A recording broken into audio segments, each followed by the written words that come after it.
그것들은 멸망할 것이나 오직 주는 영존할 것이요 그것들은 다 옷과 같이 낡아지리니 의복처럼 갈아입을 것이요 그것들은 옷과 같이 변할 것이나 주는 여전하여 연대가 다함이 없으리라 하였음. 아멘. 여기서 그것들은 멸망한다라고 말씀하셨습니다. 1장 11절에. 그럼 그것들은 무엇이지요? 1장 10절에 나오지요. 또 주여 태초에 주께서 땅에 기초를 두셨으며 기초, 그 다음에 하늘도 주의 손으로 지으신 바라. 그러니까 하나님이 만드신 것이 땅의 기초와 하늘입니다. 그 하늘과 땅을 그것들이라고 지금 표현했죠. 그래서 하늘과 땅 그것들은 멸망한다라고 말씀드렸습니다.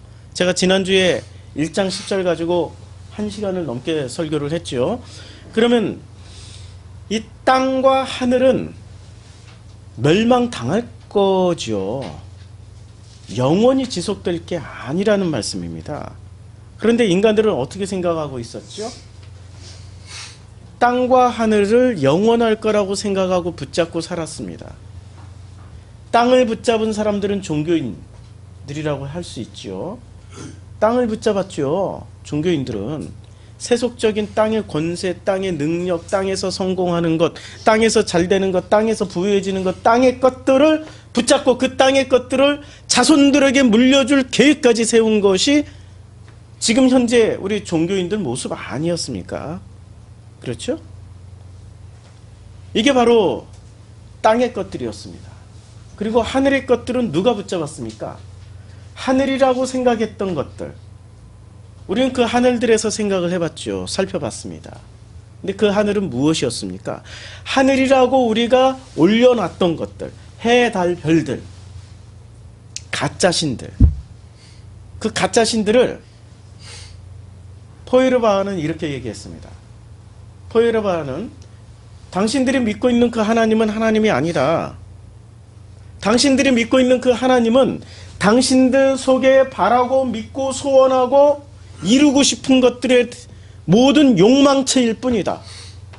그것은 인간의 투사에 불과하다.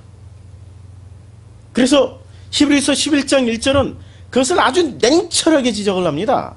우리가 익히 이 히브리서 11장 1절을 통해서 히브리서는 믿음의 입장이다 라고 이렇게 정의를 내리게 만들었던 이 히브리서 11장 1절은 이런 거죠. 믿음은 바라는 것들의 실상에 보이지 않는 것들의 증거니 라는 이 구절을 그동안에 우리는 어떻게 써먹고 있었습니까? 우리가 바라고 있는, 내가 바라고 있는 것, 내가 지금 실상이 되어 나타나게 만들고 싶은 것, 보이지 않는 것들이 전부 다 증거가 되어서 나타나기를 바라는 것들. 이것을 위해서는 우리는 누구한테 기도했죠? 우리가 믿고 있었던 그 하늘들에게 기도를 했단 말입니다. 하늘들에 있었던 것이 무엇이었습니까? 해, 달, 별. 해신한테, 태양신한테 기도했고 달신한테 기도했고 별신한테 기도했죠. 그것의 종합본이 바로 이슬람이었죠. 맞죠? 그것의 종합본이 이슬람이었죠. 이슬람 국기는 이렇게 생겨 먹었잖아요. 기본이 초승달이 있죠. 달신. 별신 있죠. 여기 꼭 별이 있어요. 전체 바탕이 빨강이거나 이러죠. 예, 전체 바탕이 빨강이잖아요. 이게 해신, 태양신. 그러니까 아주 그냥 이슬람은 성경에서 이야기한 것을 그대로 따라서 했어요. 그런데 성경에서 말씀하고 있는 것을 근본으로 들어가지 못하고 무엇을 냈습니까? 표면적인 것. 해달별신 그대로 숭배하고 있는 게 그게 바로 이슬람이었어요. 그래서 해달별신을 숭배하는 사람들이 저지른 짓들이 어떤 짓을 저지르냐면은 제가 기사 하나를 봤어요. 어제 있던 기사입니다. 여기 그 모니터에 보면은 어제자 뉴스에 나온 거예요. 아프가니스탄 남부 칸다하르에서 공항 여직원을 겨냥한 총격 테러가 벌어져서 여직원 5명과 차량 운전사 1명 등 6명이 숨졌다. 현지 인터넷 신문 키마프레스 등에 따르면 현지 시간으로 오늘 17일 오전 공항 보안 업무를 하는 여직원 5명이 승합차를 타고 공항으로 출근하던 중 오토바이를 탄 무장 괴한 2명이 달려들어 총을 난사해서 그들이 직사를 한 거죠.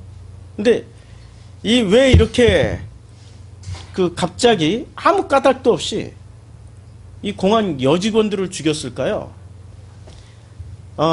이런 내용입니다. 자, 이 연합뉴스에는 자세히 소개가 되어 있는데, 이거는 SBS 뉴스를 따가지고 왔어요. 연합뉴스에서는 이런 것까지 이야기를 합니다. 강경 이슬람은 여성이 일하는 것을, 대외 업무하는 것, 용인하지 못하는 겁니다. 어떻게 하등한 여자가 직장 생활을 할 수 있냐, 외부 출입을 할 수 있냐, 이거죠.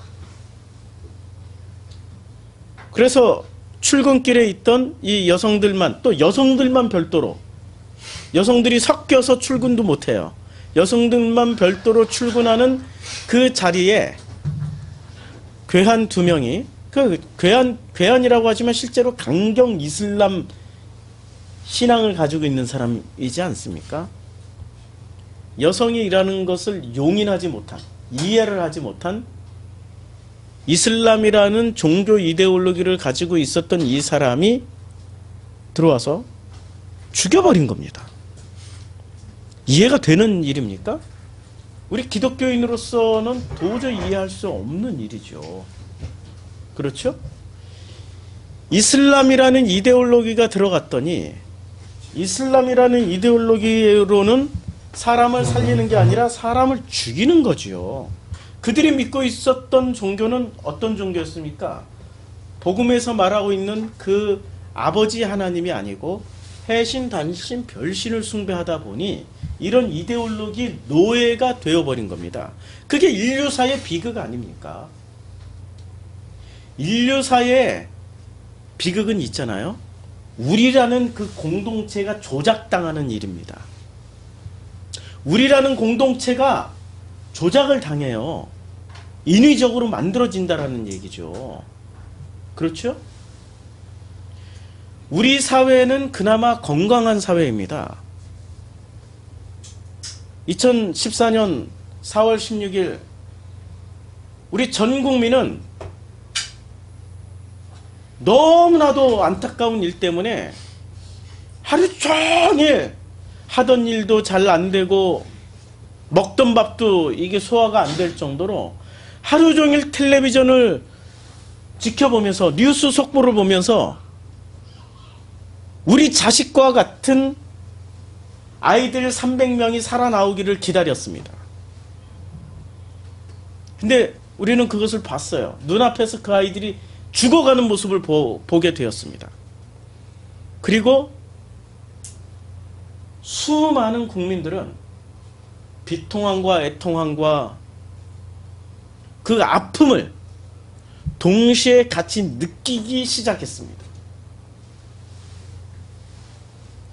전 세계적으로 한 번에 200만 명이 광장으로 쏟아져 나온 예는 이 현대사회에 없습니다. 현대사회에 있을 수 없는 일이에요. 왜 쏟아져 나왔을까요? 그 내장되었던 그 아픔이, 그때의 그 아이들에 대한 그 마음이, 또 그 부모님들을 헤아리는 그 마음이 한꺼번에 우리가 되어서 쏟아져 나온 거죠. 우리 사회는 굉장히 건강한 거예요. 아직도 조작이나 어떤 이데올로기에 의해서 그것이 왜곡되지 않았기 때문에. 성경에서 보면은 백성의 하나님을 향해서 탄원을 하게 됩니다. 그것을 시편에서는 탄원시 연구라고 그렇게 제목을 붙여서 그 구약 신학을 전공하시는 분들 중에는 탄원시 연구를 해서 박사학위를 받으신 분들이 꽤 많아요. 제 동기 중에도 독일에서 탄원시 연구를 통해서 박사학위를 받아가지고 오신 동기가 있습니다. 저랑 같이 공부. 그건 굉장히 중요한 주제 중에 하나예요.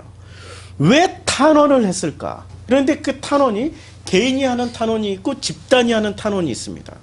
집단이 할 때는 하나님이 특징이 있어요. 하나님이 집단이 국가 단위로 탄원을 할 경우에는 반드시 들어주십니다. 왜 그런 일이 벌어질까요? 우리라는 그 마인드를 하나님은 인정을 해주신 거예요. 우리가 되어서 한 목소리로 하나님께 부르짖으면은 하나님 반드시 들어주세요. 사사기 내내 들어주셨어요. 그 광야에서 다 들어주셨습니다. 이스라엘이라는 국가가 같이 탄원을 했을 때는 다 들어주셨어요. 그런데 안 들어주신 사례도 있어요. 언제 안 들어주셨죠? 시드기야 왕 때, 마지막 유다가 망할 때, 유다 백성들이 우리를 지켜달라고 탄원을 했을 때 하나님이 지켜주셨습니까? 망하게 내버려 두셨습니까? 망하게 하셨어요. 왜 그랬을까요? 그들은 이데올로기에 조작되어 있었기 때문에 그렇습니다. 어떤 이데올로기에 조작되어 있었죠? 민족주의 이데올로기, 종교주의 이데올로기, 이런 이데올로기에 조작이 되어 있었던 거죠. 유대 민족만이 영원할 것이다라고 믿고 있었죠. 유대 종교는 세상 세계 단 유일한 종교다라고 강력하게 믿고 있었던 종교 이데올로기 숭배의 자들과 유대 민족자들의 주의자들에 의해서 유다라는 나라는, 이스라엘이라는 나라는 영원히 지속되어야 된다라고 강력하게 주장되어졌습니다. 그런데 그런 민족주의 종교 이데올로기를 주님은 예레미야라는 선지자를 통해서 또 수많은 선지자들을 통해서 확실하게 이야기를 해줬어요. 뭐라고 말씀해줬죠? 너희들이 붙잡고 있는 그 종교는 이데올로기일 뿐이야. 무너져야 돼. 망해야 돼. 너희들이 붙잡고 있었던 그 민족주의도 이데올로기일 뿐이야. 무너져야 돼. 망해야 돼. 확실하게 예레미야 선지자를 통해서 전해졌습니다. 이사야를 통해서도 전해졌어요. 너희가 부르짖지 마. 더 이상 제사 드리지 마. 더 이상 기도하지 마. 너희들이 하는 것은 내가 듣기에 너무나도 불편해. 왜냐하면 진심이 아니기 때문에. 진심이 아니고 이데올로기라는 너희들의 목적을 두고 있는 하나의 그 가짜들만 내놓았기 때문에 더 이상 들을 수가 없어. 너희들이 드리는 예배는 가증한 거야. 너희들이 하고 있는 그 기도는 정말로 가증스러운 거야. 하지 말라니까. 주님은 이사야 선지자를 통해서 그렇게 말씀하셨어요. 수많은 선지자들을 통해서 동일한 말씀을 하셨습니다. 이스라엘이 어떤 상황에 이르는 거죠? 해달별, 이스라엘이라는 나라가 그 하늘들에 있는, 자, 하늘과 땅입니다. 하늘, 땅인데 이 땅에 성전 하나 지어놓고 이 성전을 지키기 위해서 하나님을 뭐로 바꿔버린 거죠? 지금 이스라엘이 저지른 잘못은 이거예요. 이스라엘이 저지른 잘못은 이 성전 하나를 지키기 위해서 진짜 이 너머에 이 모든 것을 창조하신 하나님을 해, 달, 별신 수준으로 떨어뜨려 버린 거예요. 이스라엘 사람들은 하나님을 너머에 있는 아버지로 생각해 본 적이 없어요. 언제부터?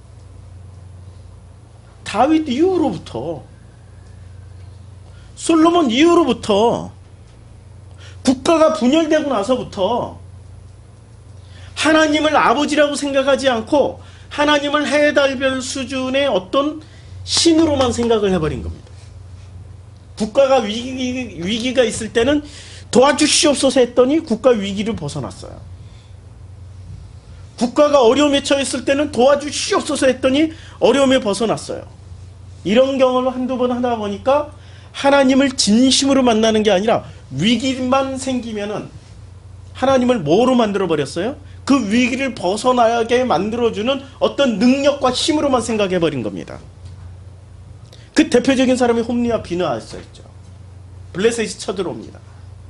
전쟁을 하려고 보니까 이스라엘이 절대 열악한 상황이 돼버린 거예요. 싸워도 이길 수 없는 상황이 된 겁니다. 군대 조직이 안 돼 있었어요. 사사기 시대였으니까 군대라는 조직이 없었어요. 블레셋은 군대 잘 훈련된 정예병이 쳐들어오기 시작한 겁니다. 어떻게 해야 돼요? 전쟁에서는 이기고 싶고 전쟁에서는 이겨야 되고, 그들에게는 믿음도 없었어요. 하나님이 이스라엘의 아버지시면 당연히 자식을 지켜줄 거라는 믿음이 있었어야죠. 그 믿음이 없으니까 하나님을 동원하려고 그래요. 자기들이 홈리와 비느하스가 사람을 동원해서 전쟁에 나가는 것처럼 하나님을 동원해서 그 전쟁에서 이겨먹으려고 어떻게 한 겁니까? 법궤를 들고 나가버렸어요. 법궤를 들고 나가는 순간 하나님이 어떻게 했습니까? 오히려 거꾸로 홈리와 비느하스를 죽여버리고 법궤가 뺏기게 만들었어요.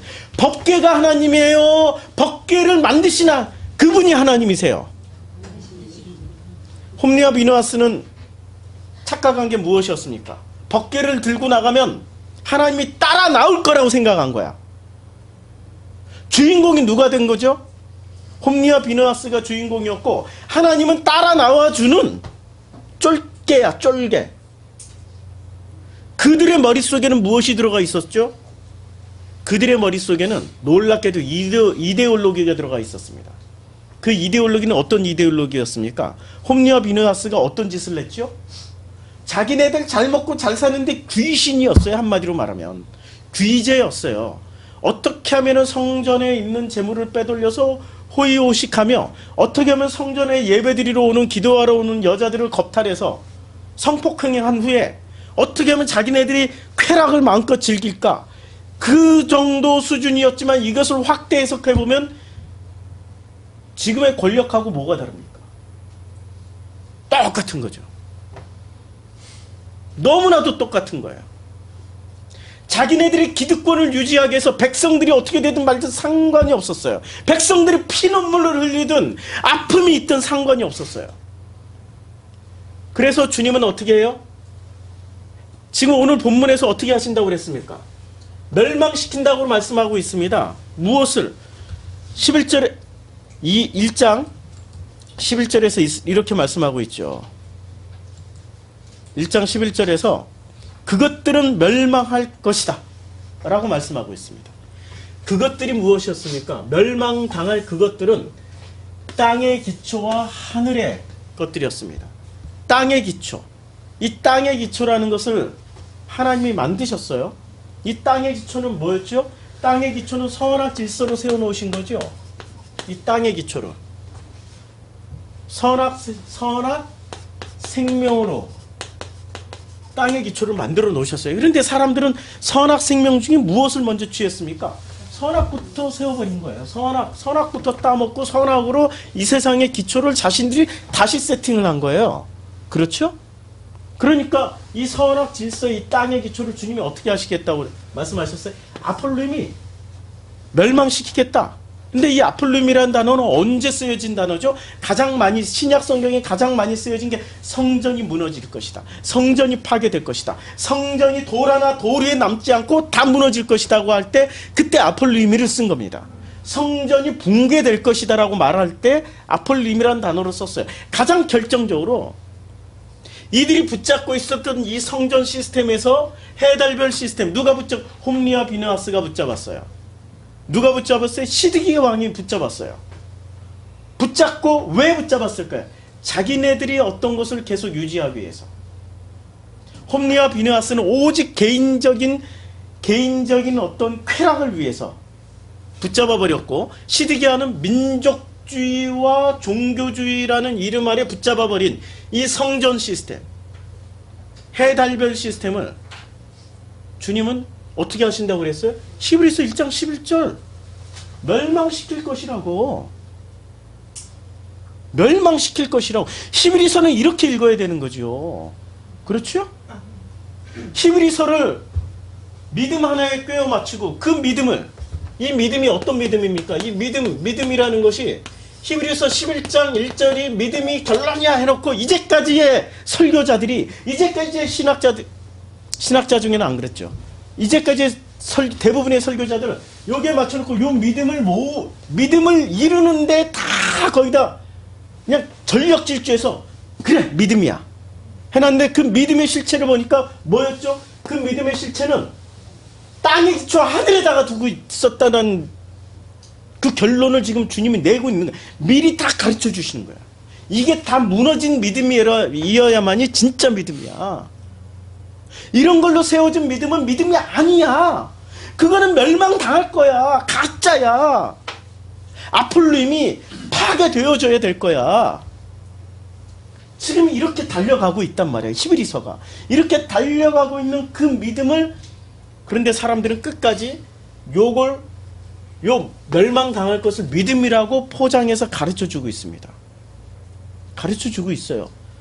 우리가 봤잖아요. 증거. 여자는 일하면 안 돼. 여자가 돌아다닐 꼴을 절대 못 봐. 해서 쏴 죽여버리잖아요. 그게 종교 이데올로기. 그럼 대한민국 교회에는 그런 이데올로기 없나요? 있지요. 대한민국 교회 최고의 이데올로기는 무슨 이데올로기입니까? 대한민국 교회가 붙잡은 최고의 이데올로기는 이거죠. 빨갱이는 안 돼. 왜? 6.25 때 당해봤으니까. 6.25 때 공산당한테 당해봤으니까. 그래서 지금 교회가 부르짖는 게 아픔과 이 국민의, 이 우리가 된 그 국민의 아픔과 슬픔을 어루만져주는 일을 하고 있습니까? 아니면 이분들이 모여가지고 지금 문자 돌리고 하는 그걸 보면은 너무나도 무서워요. 종북, 좌파, 빨갱이는 안 돼. 그럼 모든 원인은 어디에 다 있다고 생각하는 거야? 땅의 기초와 하늘의 기초에, 자, 이 땅과 하늘을 제대로 만들기 위해서는 뭐만 없애면 된다라고 이 말씀하시는 거예요? 이분들이 지금 주장하시는 거야. 빨갱이만 없애면 돼. 종북 좌빨만 없으면 돼. 종북 좌파만 다 없애면은 이 나라는, 이 대한민국은 어떤 나라가 된다라고 꿈꾸고 있어요? 하나님의 나라가 된다라고 꿈꾸고 있는 거예요. 종북 좌파? 그 핀란드의 사람들이, 이렇게 핀란드의 뉴스 보시면 나와요.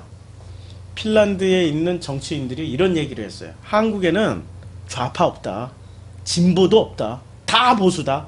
진보라고 말하는 사람도 다 보수다. 한국에는 놀랍도록 이 사람들 눈에는 빨갱이, 종북, 좌파는 다 좌익, 진보라고 얘기하는데, 해외에서는 이런 세력이 없다니까. 한국에는요. 무슨 세력만 있어요? 대한민국을 사랑하는 사람들만 있어요. 어떻게든 이 민족과 이 국가를 지켜내려고 하는 그런 사람들만 있다라는 거예요. 그러니 200만 명이 모여버리죠. 진짜 이데올로기를 무장했으면 뭐 가지고 나와요? 촛불 들고 나오는 게 아니라 총 들고 나옵니다. 절대 촛불 들고 안 나요. 총 들고 나오지. 진짜 좌파들은 역사상에 총 들고 나오죠. 왜냐하면 그쪽 이데올로기를 무장을 했으니까. 그런데 우리는 놀랍게도 기독교가 잃어버린 것을 전 국민이 가지고 있어요. 그 죽어가는 그 아이들을 보면서 마음을 아파했던 게 그게 바로 신앙심이죠. 하나님이 주신 마음이죠. 하나님의 형상이 거기서 깨어나 버린 거죠. 근데 하나님이 그것을 똑같이 봤던 기독교는 그 형상이 깨어났습니까? 종북, 좌파, 좌익, 빨갱이만 없으면 이 나라는 하나님의 나라가 된다라는 강력한 뭐를 가지고 있어요? 이데올로기를 가지고 있는. 그걸 이데올로기라고 하는 거예요.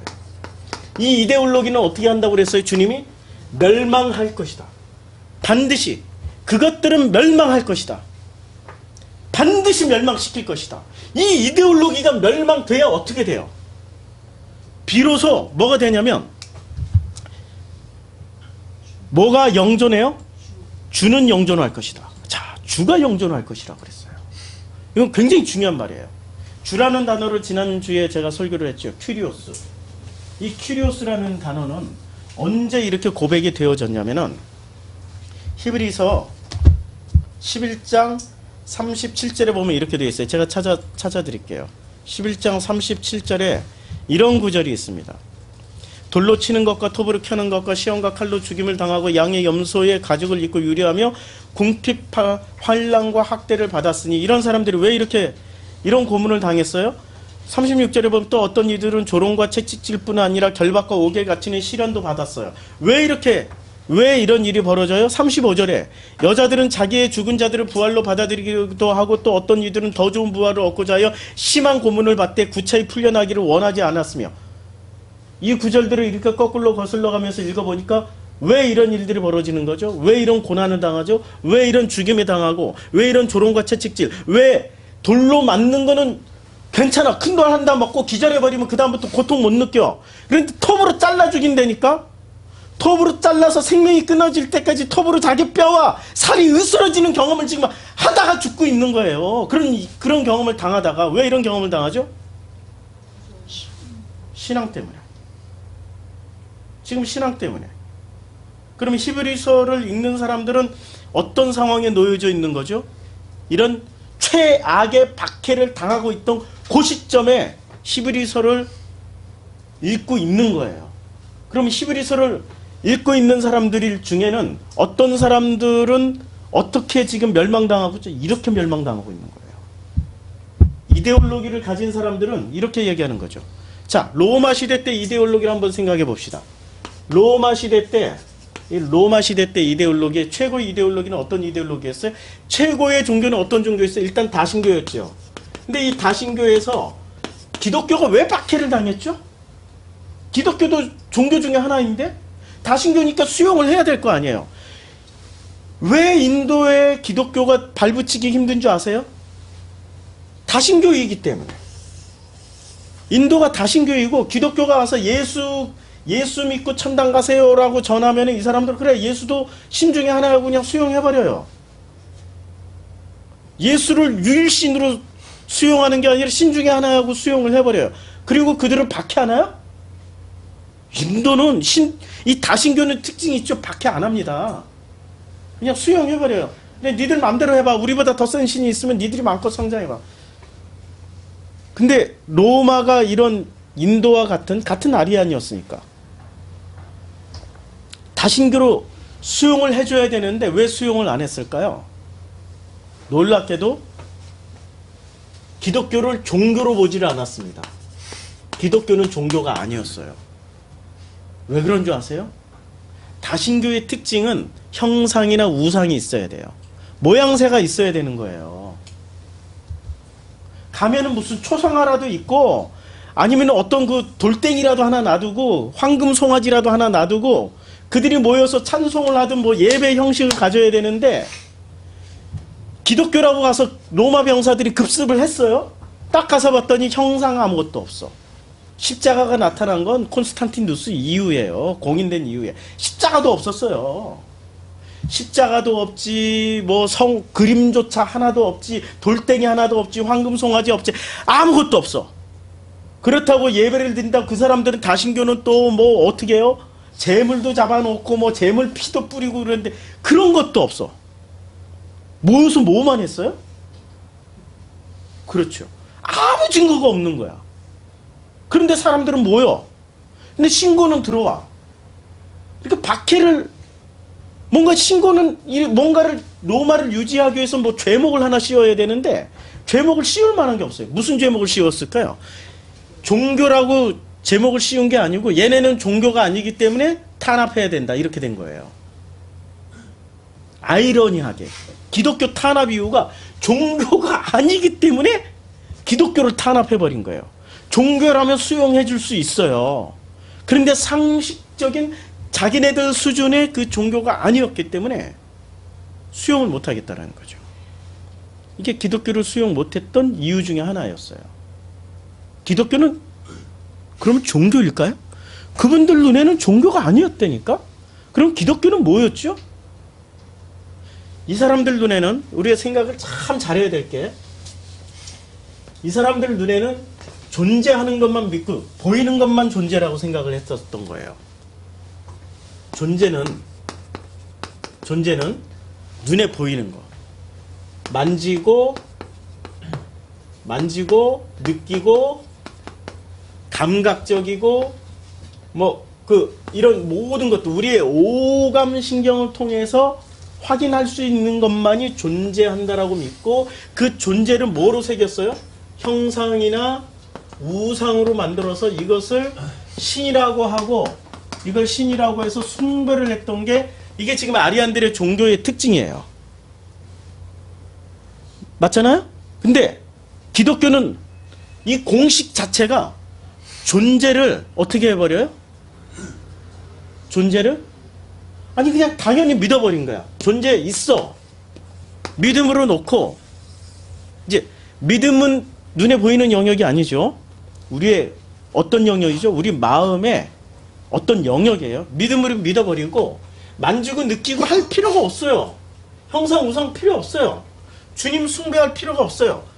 믿음을 무엇을 믿는 믿음이죠?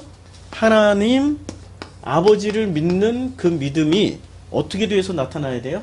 나라는 존재와 관계 속에서 나타나는 거죠.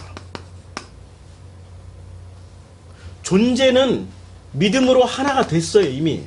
그치요? 존재는 믿음으로 하나가 됐고, 나라는 존재가, 아버지 하나님이라는 그 존재가 어떻게 나를 통해서 나타나냐 했냐면은, 관계라는 걸 통해서. 아버지 하나님과의 그 관계.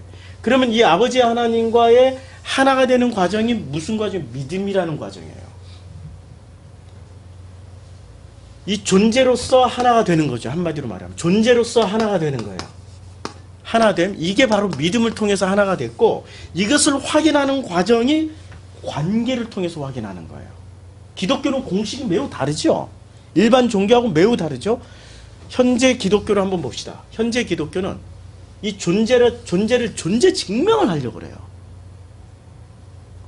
그러니까 이 존재 증명을 하기 위해서 태어난 학문이 뭐죠? 창조과학회. 지구가 어떻게 변했고, 지구는 나이가 몇 년이고, 무슨 다 조사해봤더니, 무슨, 아브라함 때부터 지금까지 몇천 년이고, 다 조사해봤더니, 족보를 몇 년을 조사해봤더니, 그래, 하나님은 존재한다, 무슨, 이 퇴적층을 조사해봤더니, 이것은 창조설이야, 총수설하다, 이거 무슨 지각변동이 아니다. 전부 다 과학을 어떻게 해서 조작을 해서, 과학을 조작해가지고, 존재 증명을 하려고 그래요. 불이한 걸로 불이한 거죠. 또 실제로 그걸 믿는 것을 믿음이라고 또 생각하는 사람이 있어. 그렇게 창조과학회가 만들어 놓은 것을 믿는 게 믿음이다. 믿음은 하나 되는 거지. 뭔가 이데올로기를 내가 그것을 취하는 것을 믿음이라고 생각하는 것 자체가 그게 오해예요. 우리가 뭔가 상당히 잘못되어 있죠. 그러니까 존재를 어떻게 시작해요? 이 사람들은 존재를 조작하는 과정이 만지게 해주고 느끼게 해주고 합리적으로 논증을 해주는 과정이잖아요. 논증. 이것을 통해서 어떻게 했어요? 하나님이 이런 분이야 하고 뜩 하고 내놨더니 이걸 숭배를 해버려요. 똑같죠 지금. 우리는 이 과정이 아니라니까요. 우리는 하나님이란 존재를 어떻게 하나님이란 존재와 내가 믿음으로 하나가 되는 거예요. 하나됨이라는 것은 내가 믿는다라는 말이에요. 믿기 때문에 아버지와 나는 하나다라고 얘기하는 거죠. 아들 예수님이. 확실한 믿음을 표현하는 것은 하나라는 것밖에 표현할 길이 없죠. 죄송하지만 저는 최영희 성도와 하나가 되려고 무진 애를 쓰고 있는데 하나가 아직 덜 됐나 봐요. 아직 믿지를 못하겠어요. 아니 다 믿는다라고 하는데 어제 같이 일을 해보니까 여기에 와서 5시부터 9시까지 일을 하는데 와, 세상에 강릉 최 씨가 양반 집안이라는 것을 어제 다시 한번 확인을 했어요. 양반이라 일을 해본 적이 없는 거야. 양반이라. 이렇게 힘을 쓰라고 그러면은 좀 이거 옮기는데 힘을 쓰라고 그러면 와, 제가 허리가 아파서 지금 죽겠어요. 힘은 나 혼자 다 쓰고 일을 안 해본 거야, 일을 해본 적이 없는 거야. 나는 하나가 된 줄 알았더니 같이 몸을 부딪히는 일을 해보니까 하나가 아니었더라고. 그런데 어디서 그게 확인이 되냐면 일하는 관계에서 확인이 되더라고요. 관계 속에서. 하나라는 그 이데올로기가 깨져나가는 건 그 관계 속에서 깨져나가더라고요.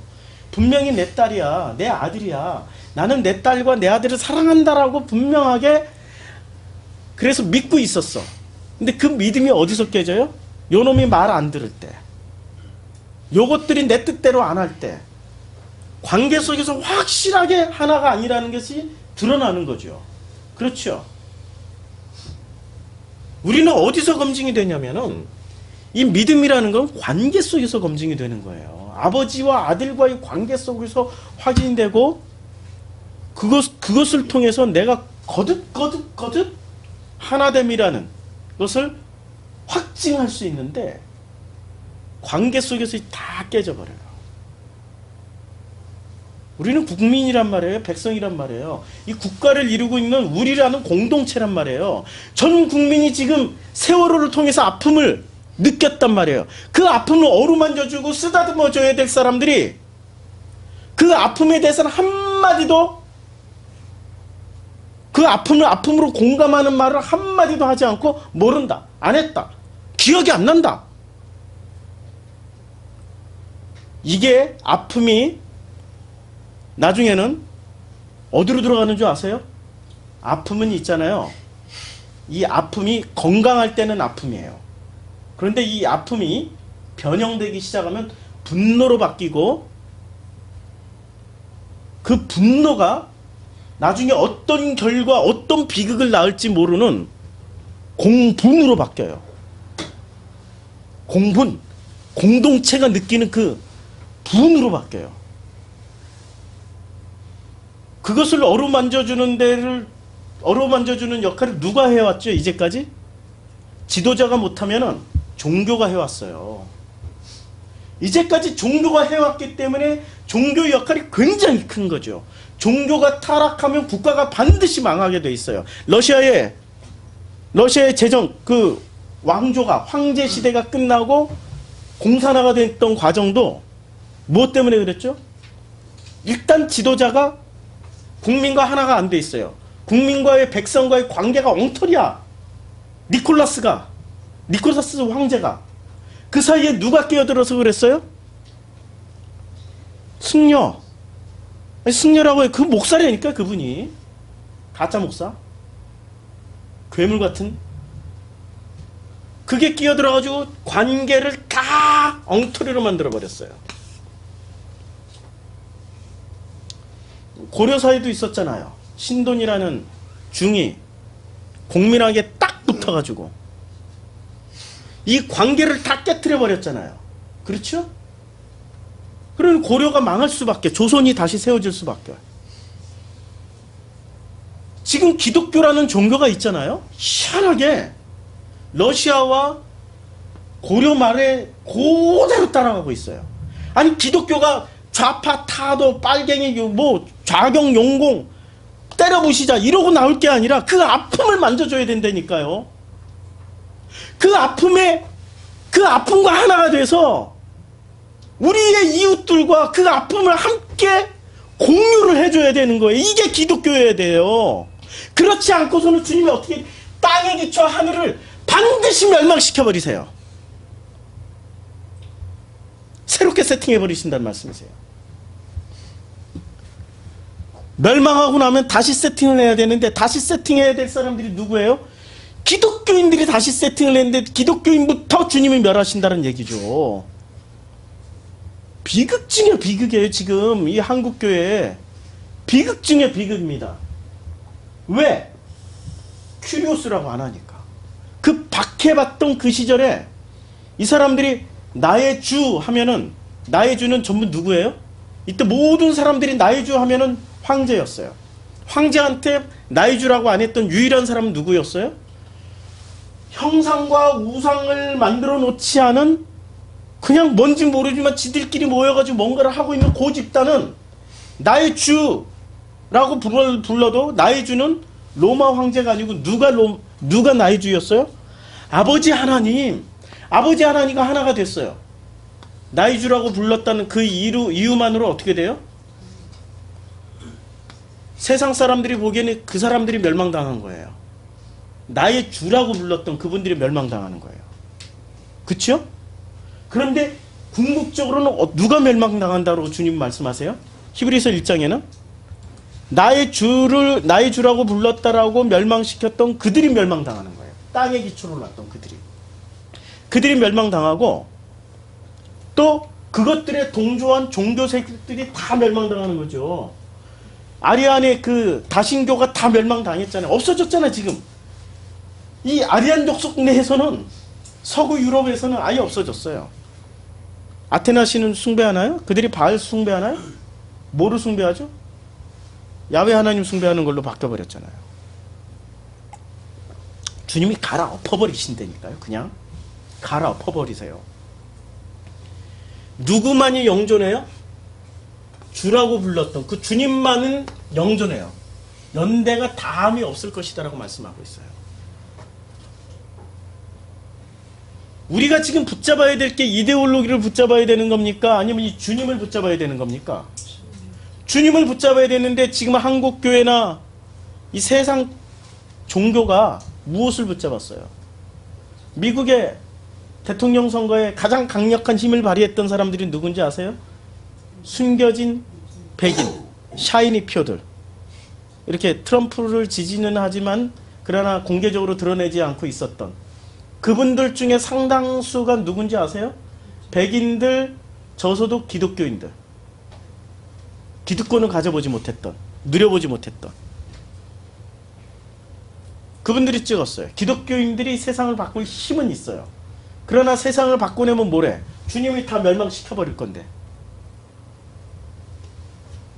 기독교는 있잖아요. 정치적 힘으로 세상을 바꿔내는 존재가 아닙니다. 죽임 당함으로써 세상을 바꿔내는 사람들이었어요.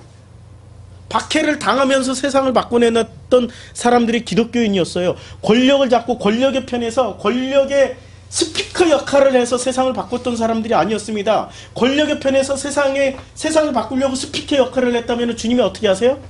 반드시 멸망시켜버려요.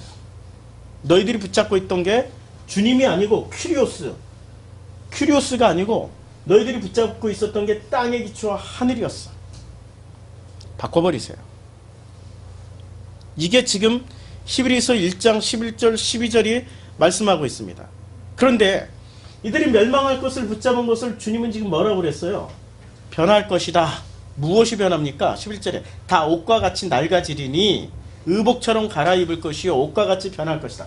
전부 다 뭐라고 얘기했습니까? 이것을 옷이라고 그랬어요.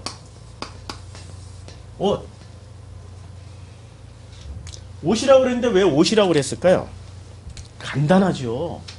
10년 전에 유행했던 옷을 지금 입고 다니면 우리는 왕따 당하겠죠. 특히 한국 사회에서는 100년 전에 입고 다녔던 옷을 지금 입고 거리로 활보하면 사람들이 다 이상하게 쳐다보죠. 그렇죠? 가장 빨리 변하는 게 뭐죠? 패션이죠. 그 중에 패션의 최중심에 서 있는 것이 뭐죠? 옷, 의복. 의복은 시대에 따라서 상황에 따라서 늘 변합니다. 역사 가운데 한 번이라도 똑같은 옷을 입어봤던 적이 있었나요? 지금 우리가 입고 있는 옷은 1800년도에 입었던 적도 없었고 1000년 전에 입었던 적도 없었고 2000년 전에 입었던 적도 없었어요. 놀랍도록 옷은 똑같은 옷 입어본 적이 없어요. 지금 최근 200년 동안 우리가 비슷한 옷을 서구에서 들어온 옷을 입었지만 우리 한국은 100년 전에는 전혀 다른 옷을 입고 살았어요. 앞으로 100년 후에 우리가 이 옷 그대로 갈 거라고 기대하십니까? 전혀 아닙니다. 기능성, 어떤 그 섬유의 과학기술이 발달하면서 또 다른 옷 디자인으로 바뀔 거예요. 바뀔 거예요. 그렇죠? 옷은 늘 변하게 돼 있어요. 그 변한 옷처럼 이렇게 바뀔 것이라고 말하고 있어요. 11절에 그것은 다 옷과 같이 낡아지고 12절에 의복처럼 갈아입을 것이고 그것들은 옷과 같이 변할 것이다. 첫 번째 낡아지고 갈아입고 변할 것이다. 이렇게 얘기했어요. 낡아지고 갈아입고 변할 것이다. 또 옷은 무슨 상징을 가지고 있습니까? 옷이 곧 그 사람의 신분이잖아요. 청소부가 이렇게 말끔한 양복 입고 청소하면 안 되겠죠. 공장의 노동자가 아주 잘 입고 넥타이 매고 노동할 수는 없죠. 그 풀무불에 이렇게 넣는 그때는 이렇게 그 옷을 입어야 되는 거죠. 방화복을 입고 해야 되는 거죠. 아주 구두 신고 산업 현장으로 가면 안 되죠. 안전화를 신고 가야 되죠. 물건이 떨어지더라도 발등이 안 깨지게 그 발등 부분은 쇠로 되어 있는 안전화를 신고 가야 되는 거죠. 옷이라는 것은 신분이거든요. 하는 역할이고요. 그런데 그 역할이 영존할 거라고 그랬어요? 날 가지고 갈아입게 되고 변할 것이다라고 그랬죠. 그렇죠? 우리의 신분은 바뀌어요. 그런데 이데올로기로 종교를 붙잡고 있는 사람은 그 옷을 바꿔 입지 않기를 원해요. 그래서 더더욱 기도하세요. 또 바꿔 입기를 원해도 자기가 원하는 옷으로만 바꿔 입기를 원해요. 그러나 그 옷을 늘 갈아입어도 그 옷은 자기 옷이 아니야. 주님이 어떻게 하신다고요? 낡게 만들고 갈아입게 만들고 변하게 만들어버리고 아예 그냥 멸망시켜버린다고 말씀하고 있단 말이에요. 무엇을 멸망시켜요? 땅과 하늘을 무엇처럼? 옷처럼. 왜냐하면 땅과 하늘도 똑같죠. 지금 옷이나 땅과 하늘을 같은 얘기로 하고 말씀하고 있는 거죠. 낡아질 것이고 땅과 하늘도 낡아질 것이고 갈아입게 될 것이고 변할 것이다. 이거는 혁명적인 말입니다. 충격적인 말이죠. 우리가 붙잡고 있는 이 기독교가 제 역할을 못할 때는 어떻게 하시겠다라는 얘기예요? 멸망시키고 어떻게 옷처럼 갈아입혀버리고 바꿔버리겠다는 얘기예요. 이건 어마어마한 얘기입니다. 어마어마한 얘기예요. 우리는 무엇을 해야 되는 거죠? 우리가 된 공동체. 기독교인만 우리인가? 아니죠. 내 이웃을 내 몸처럼 사랑하라고. 내 이웃이 우리란 말이에요. 그들의 아픔에 같이 울어주고 그들의 기쁨에 같이 웃어주는 게 똑같은 마음이 돼서 웃고 똑같은 마음으로 슬퍼하고 애통하라는 얘기예요. 그러나 그 멸망의 때에는 어떻게 한다고 그랬어요? 피리를 불어도 즐겁지 않고 곡을 내도 울지 않는다라고 그랬어요. 지금이 그런 상황 아닌가? 지금이 곡을 하고 있는데 지금 기독교는 이데올로기나 돌리면서 마치 그냥 기독교인 지도자 누구 하나를 지켜내는 것이 요셉과 같은 지도자를, 다니엘과 같은 지도자를 지켜내는 것이 그게 신앙의 전부인 것처럼. 그래서 좌경 용공 다 척결해가지고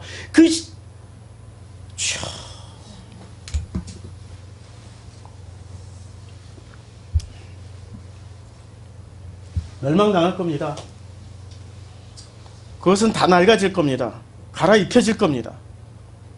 이 역사 전체가 다 하나님의 역사이기 때문에 주님이 쟁기로 갈아엎듯이 갈아엎어서 다시 시작하실 것입니다. 이게 지금 그 구절이에요. 놀라운 말씀이죠. 복음은이 있잖아요. 나 죽음, 나라는 일 개인이 있잖아요. 복음은 나라는 일 개인이 나는 절대 안 변해요. 변할 수가 없죠. 나라는 개인은 세 부분으로 이루어졌죠. 머리, 몸, 다리 이렇게 이루어져 있죠. 크게 나누면은 머리에 해당되는 부분이 있고 몸에 해당되는 부분이 있고 하체에 해당되는 부분이 있단 말이에요. 우리는 어디가 기초고 어디가 다시 만들어진 존재라고 할 수 없죠. 그런데 우리라는 존재를 보면은 우리라는 존재는 제일 먼저 뭐부터 생기냐면은 아기가 태어나면은 제일 먼저 어디부터 발달하죠? 제일 먼저 만들어지는 데가 어디예요? 머리 부분 만들어지죠? 머리부터 만들어지고 그 다음에 발은 제일 나중에 만들어져요. 그렇죠? 그럼 죽을 때는 어디부터 퇴화를 하게 돼요? 나이 먹으면? 발부터 퇴화하고 머리가 제일 먼저 만들어져서 제일 나중에 죽는 게 머리예요. 제일 늦게 만들어지고 제일 빨리 상하는 게 이 아랫부분부터예요. 이 머리에 하나님이 담아주시는 게 있어요. 나라는 존재 형상을 담아주세요. 근데 이 존재 형상은 언제 생길까요? 우리는 씨앗이 들어올 때부터. 제가 지난주에 설교했죠. 지난주에 그 종말론 계시록에서 제가 했는지 모르겠는데 하나님이 우리라는 그 생명체를 이렇게 딱 잉태시킬 때부터 나라는 존재의 특징을 넣어주세요. 그럼 부모가 만드는 것도 아니에요. 나라는 특징은, 나라는 성품, 나라는 성격은 하나님이 그냥 넣어주신 거예요. 그래서 나라는 이 성깔머리가 바뀌나요? 절대 안 바뀝니다. 그는 나이를 먹은 그 사람한테 물어보세요. 바뀌었냐고. 절대 안 바뀌어요. 그걸 바꾸려고 하는 사람들이 누구죠? 주변에서 바꾸려고 그러고, 주변에서 바꾸려고 하는 그 노력에 따라서 나도 바뀌어야 되나 보다 하고 바뀌려고 노력하는 게 나야. 근데 주님은 바꾸라고 하셨어요? 있는 그대로 살으라고. 있는 그대로. 그러면 내가 입은 옷은 어떤 옷을 입었나요? 내가 입은 옷은 나라는 본래 형상에 주변에서 덧입혀준 그것이 나인 줄 알고 그걸로 바꾸려고 지금, 그럼 열심히 뭐를 하고 있어요? 나는 옷만 갈아입고 있지. 나라는 신분, 원래 나는 이 자체가 알몸이 난데 옷만 열심히 갈아입고 있죠. 옷만 학생 옷으로 해서 법복으로 갈아입고 나중에는 뭐 판검사 옷으로 갈아입고, 그러면 내가 성공할 줄 알지만, 그러나 그 사람에게 진지하게 물어봐. 나는 바뀌었나? 당신은 바뀌었어요? 본래의 형상을 찾아서 살고 있나요? 하나도 바뀐 게 없죠. 뭐만 실컷 입고 살았어요?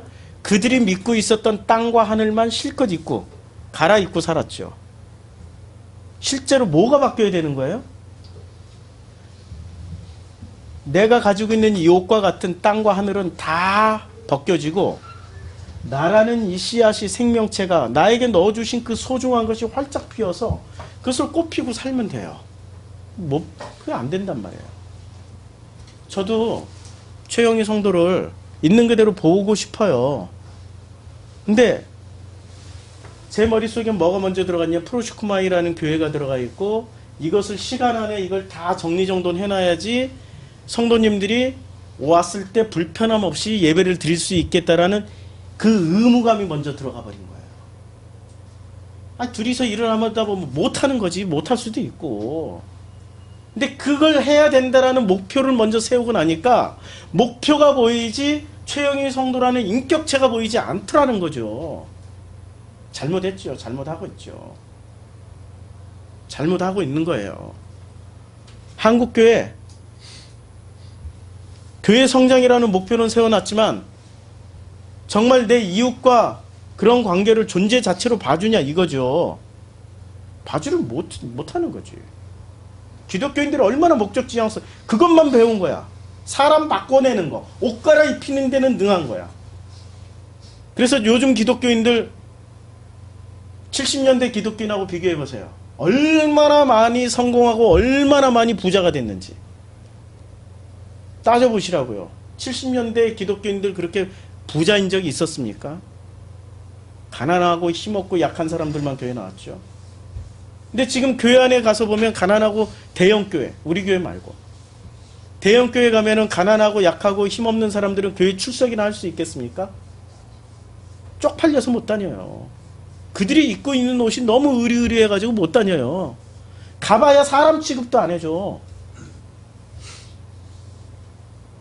사람 취급도 안 해준다니까. 창피하고 부끄럽고 주눅 들어서 못 가요. 그게 지금 현실이란 말이에요. 우리는 이 전 존재가 옷을 입기 전에 이미 전 존재를 주님이 만들어 주셨어요. 그런데 이 머리를 누가 바꿔버렸어요? 아니 주변 사람들이 다 바꿨다니까. 주변 사람들이 살아가는 그 사회, 이 땅의 기초를 살아가는 땅의 기초를 선악으로 다 바꿔버렸어요. 생명으로 우리를 주셨는데 선악, 생명으로 우리를 선악으로 바꿔버렸어요. 이거 선악으로 바꿔가지고 주님이 마지막에는 어떻게 하세요? 다시 본래대로 생명선악으로 머리를 바꾸신다고 그랬잖아요. 몸은 놔두고. 머리만 바뀌면 몸은 어떻게 돼요? 따라가는 거죠. 그게 지금 성경에서 말씀하고 있는 거란 말이에요.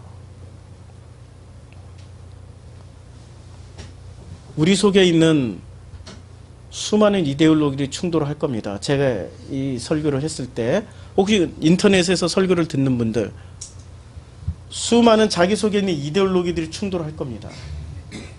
단언하건대 제가 분명히 말씀드리는데 땅의 기초와 하늘은 멸망당할 겁니다. 그것들은 낡아지고 변하고 버려야 될 것들이에요. 이걸 붙잡고 있으면 어떻게 되죠? 하나님과 나와의 관계가 왜 분이 나고, 왜 이런 말에 분이 날까? 당연한 말인데. 왜 이런 말에 막 부하가 침일까? 당연한 말인데. 성경대로 얘기했는데 내 속의 이데올로기가 성경을 뒤덮어버린 거죠. 성경을 왜곡시켰기 때문에 내가 변하지 않으려고 끝까지 힘쓰고 있는 겁니다. 주님이 섬기셔서 바꾸실 겁니다. 주님이 바꾸실 거라는, 그 섬기실 거라는 분명한 믿음이 저와 하나가 되어 있습니다. 제가 바뀌었기 때문에.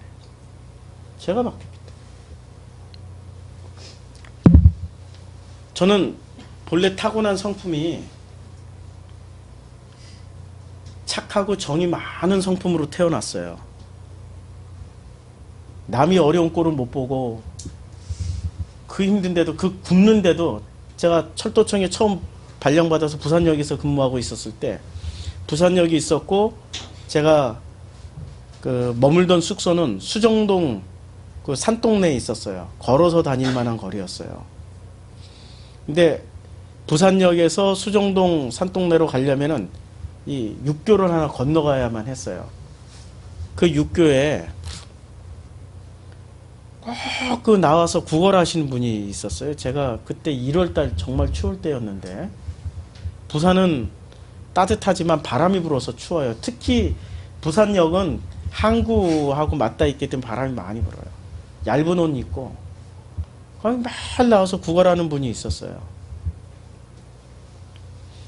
저는 월급 받으면은, 제가 그때 월급 한 20만 원 정도 받았는데 월급의 한 거의 3분의 2는 집으로 다 송금했어요. 저는 극빈층으로 살아갔어요. 저녁은 라면을 끓여 먹고 살았어요. 저녁은. 아침은 거의 굶다시피 하고 돈을 모아야 했으니까, 가난한 집안 형편에 도움이 되려고. 그런데 그날도 일주일치 라면을 사가지고 가는 중이었어요. 딱 그거 빵꾸 나면 굶어야 돼. 돈을 다 송금을 해드렸으니까. 점심은 그때 당시 500원짜리 그 구내식당 밥을 사 먹었으니까 점심 한 끼로 버티고 있었던 거죠. 매일 왔다 갔다 하는 길에 눈에 밟혀서 못 지나가겠더라고요. 라면을 들고 가는데. 그냥 라면을, 일주일치 라면을 통째로 그분께 드렸어요. 그랬더니 그분이 안 받으시더라고. 뭔데 이거 주냐고. 그래가지고 제가 이게 그대로 얘기했어요. 일주일치 식량인데 당신 드리겠다고. 너무, 나는 그래도 점심 한 끼라도 제대로 먹는다고. 그분이 극구 사양을 하시는데 극구 드렸어요. 나는 일주일 내내 저녁을 굶었지만 행복했어요. 본래 그렇게 태어난 인간이었기 때문에. 어느 순간 그 후로 제가 30년 동안을 더 살았어요. 신앙생활 하면서 교회에서 주워 들은 게 너무 많았어요. 성공하라, 축복받아라, 잘되라. 이기적인 인간이 되었습니다. 그런 사람들을 보면 합리화를 시키고 있는 거예요. 저거 일 안 해서 저래. 저거 게을러서 저래. 어느 순간 하나님이 저한테 주신 그 소중한 마인드가 덮여버렸어요.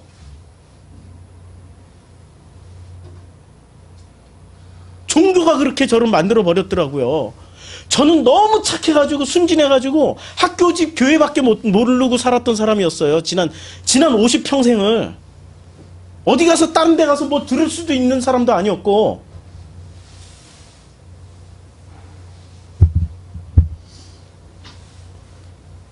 다시 그 낡아진 옷을 다 주님이 옷을 벗기는데 쉽게 안 벗겨지더라고요.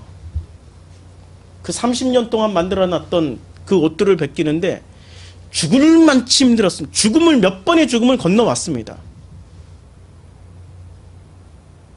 그리고 나서 제 속에 있는 그 순수한 것이 다시 아름다운 주님이 심겨졌던 것이 나오는데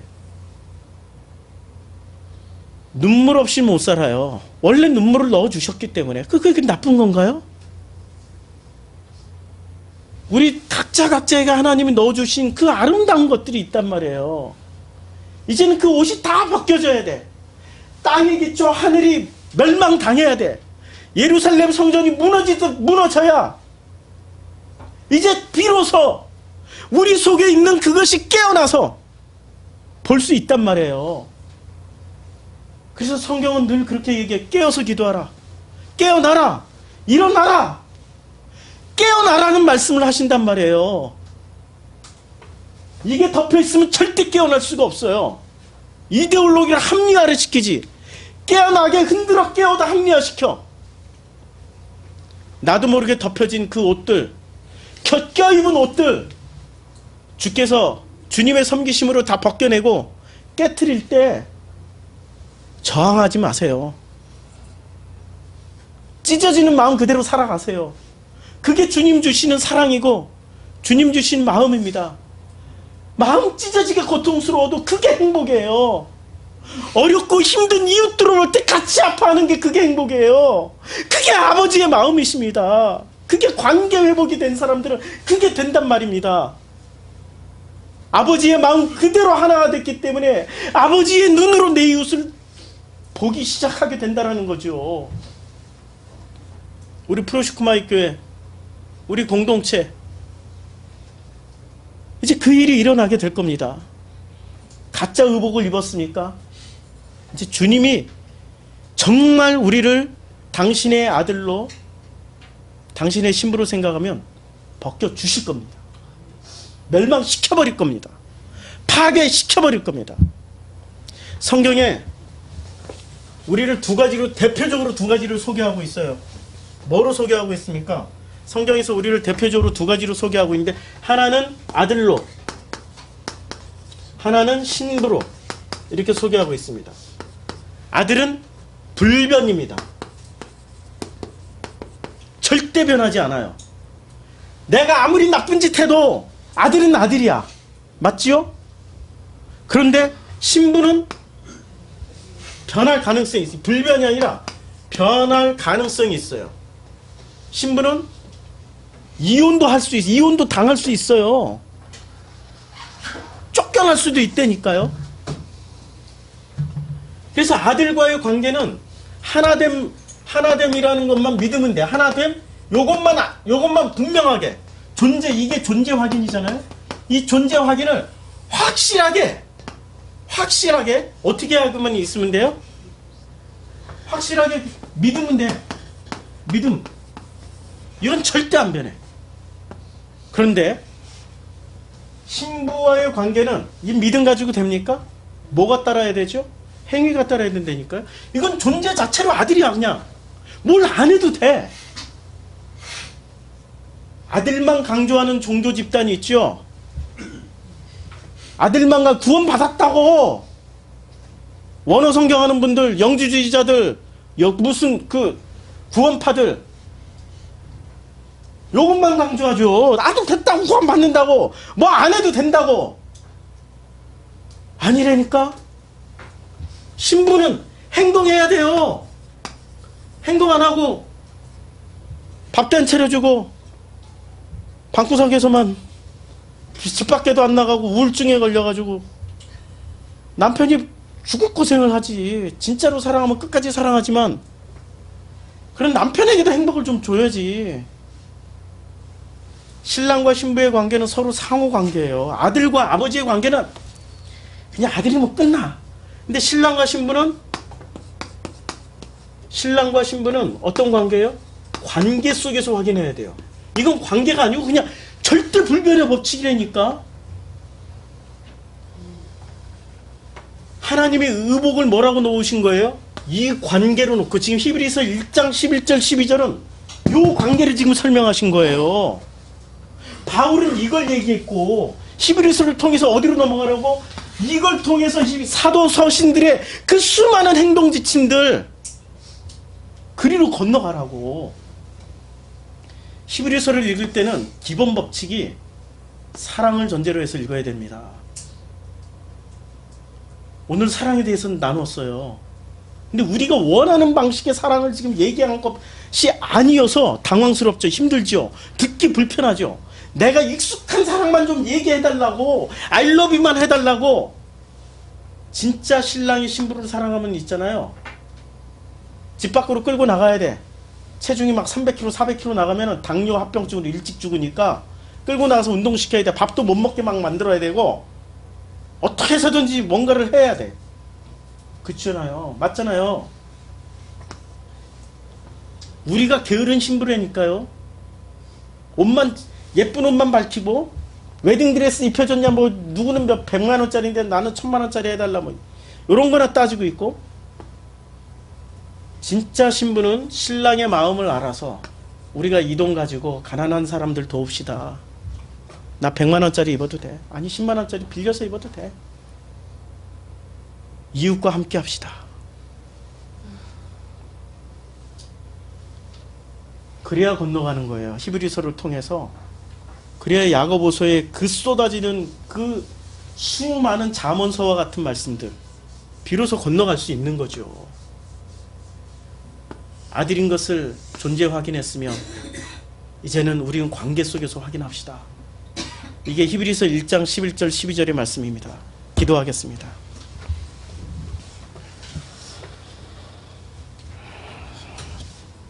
주님, 저도 참 어려운 설교를 했습니다. 해놓고 나서도 또 누군가는 돌을 던지겠죠.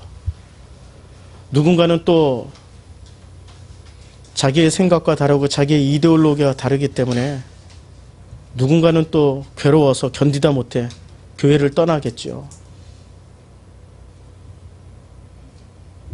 예레미야의 심정이 이해가 됩니다. 이사야의 마음이 제 마음이 된 것 같고요. 세례 요한의 그 마음이 제 마음이고요. 예수 그리스도의 그 마음이 비로소 온전하게 하나가 된 것 같습니다. 제가 말하지 않으면 돌들로 하여금 소리를 지르겠다고, 소리치게 만들겠다고 말씀하신 주님의 그 말씀이 지난 한 주간 내내 떠나지 않았습니다. 너무 괴로워서 힘들어서 꿈자리도 편하지 못했습니다. 주님, 어차피 우리의 신앙생활은 히브리서의 그 사람들, 그 신앙의 선배들처럼 돌에 맞아 죽고 톱에 잘려 죽고 채찍질 당하고 짐승처럼 들로 산으로 내쫓김을 당하는 형편입니다. 그러나 우리의 존재를 아들로 확증시켜 주시고 절대 의심이 가지 않도록 아들이라는 그 관계로 확인을 시켜주시고 이제 신랑과 신부의 그 누림을 누릴 수 있도록 축복해 주심을 감사드립니다. 이제 우리 프로시코마이 교회가 이제 우리 성도들이 눈을 뜨듯이 이제는 이 한국 교회와 이제 세계에 만방에 흩어져 있는 우리 형제 자매들이, 당신의 자녀들이 이제 눈을 뜨고 이제는 아버지의 그 사랑이 어떤 사랑인지를 알 수 있도록 축복하여 주시옵소서. 예수님의 이름으로 기도드렸습니다.